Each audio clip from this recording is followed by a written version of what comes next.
Okay, let's take a look at a simple indicator, relative volume progress, but it's really supposed to be relative volume progression because this is a progression of volume as the day is unfolding. There are several colors going on here, and then we have this dull gray color in the background, which is basically just normal trading volume. It's nothing insignificant for us to take a look at. In contrast, these areas here, which jump out based on the colors, they jump at you, so to speak. That's an important area, and as well as these orange areas are relatively important. So we can see that the white color is when the histogram is white color, volume is accelerating at fast speeds, and it's also high volume. Uh, when it's gray color, volume is high, but it's not accelerating, and when it's this orange color, volume is accelerating, but it's not quite high volume. So let's take a look at this. Is a good example of just volume and just price. That's it. No, nothing else. Just volume and price. And of course, you're going to be able to throw a bunch of indicators on here and use them. But since I don't know how you trade or what different indicators you use, just want to show you that. And of course, you don't get these setups every single day. This is a good example to show you because when you take a look at price by itself, as you look here, you can see that the market opened and it just moved sideways a little bit, searching for direction, searching for which way to go, and it fell down abruptly. And when we take a look at just this area here, you can see it's pretty volatile decline in the market, just looking at the price bars and the spread in the price candles. And then when we compare this with this rally here and then here, we can see that this was price moved a lot nicer here with ease, whereas here it's struggling to move up. And that's what could be deceiving when you're just looking at price candles. But if we take a look at the volume, we can see that when the market opened, there's really we don't see any white prints here. So there was really very little volume being traded here. From this point on, the volume started picking up from this high. Volume started picking up. And if we just look at where the white prints started, the histogram started printing white colored bars on it, we can see that the high volume started on this bar. Well, this is a very widespread bar, so obviously we're going to have high volume on it because it covered so many price levels. Whenever you have widespread bars, you're going to also have volume increase most of the time because it's covering so many different price levels, hitting so many different stops or orders, so to speak. And then notice how from after that candle all the way to here, all the way to this point here, and I could show you that we have volume accelerating and volume high. In other words, volume accelerating at higher speeds and volume is high. And so when we take a look at that, and the result of that is that the market begins retracing this widespread bar. Then it pulls back, and as it's pulling back, it finds support here again, obviously near these lows here, where there was a struggle, and it begins moving higher. Again, we're not seeing really nice movement in price, in other words, ease of movement, but price is moving higher and it retraces this entire drop. So when we take a look at the result of all this volume acceleration here, we can see what happened with price. And so this was obviously an area, because we'd seen the market hold and retrace this was an area that you could have looked for pullback because you understood what happened here. There was a major shift based on the volume that occurred, so you could use your indicators or strategies to look for a pullback here to get along with this. Now let's say, again, I said we're just going to look at price and volume.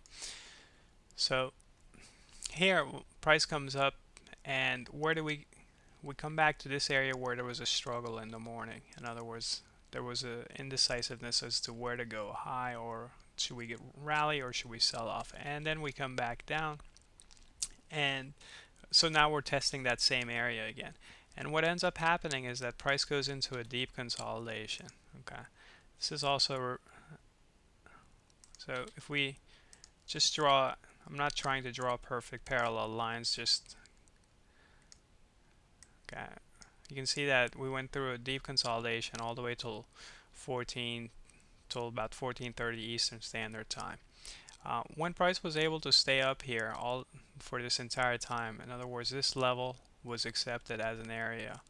Okay, considering the background information, the volume shift we saw here, and price coming back to this area, getting accepted. In the morning, it wasn't accepted here, and it was rejected down. But then buyers came in and found this area valuable, and so price came back up here. And this time around, price wasn't rejected back down, and the opposite actually happened. It was accepted.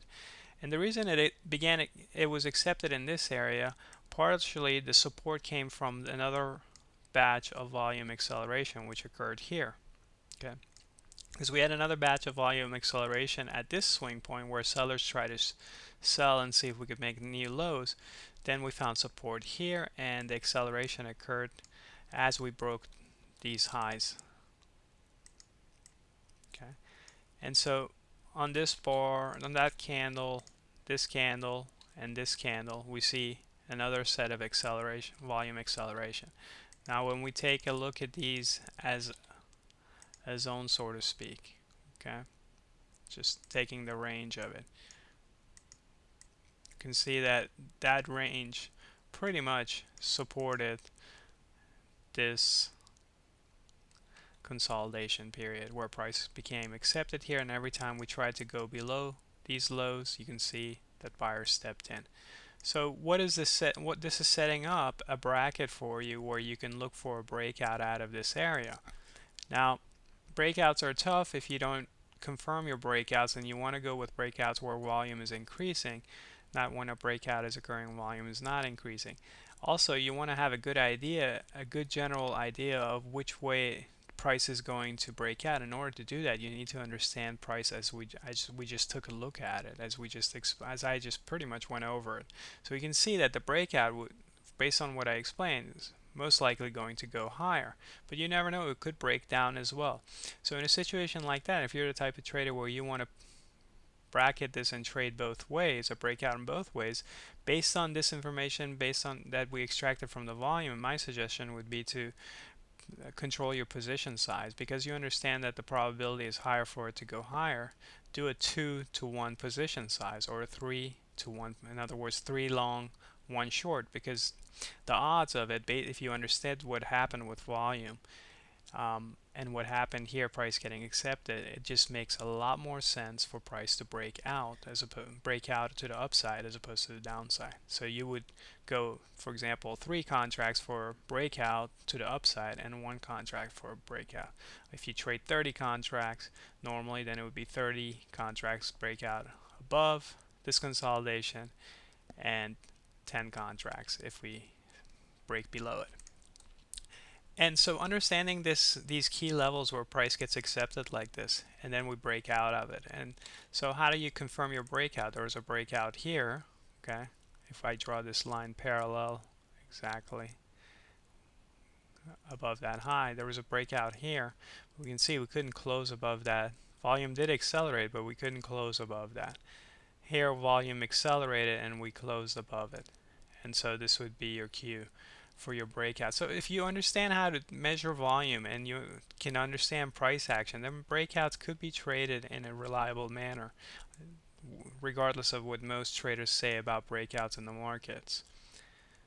In the E-minis, that is, they say that you can't trade them because most of them get faded. The fact is that there aren't too many good breakouts because they don't set up like this.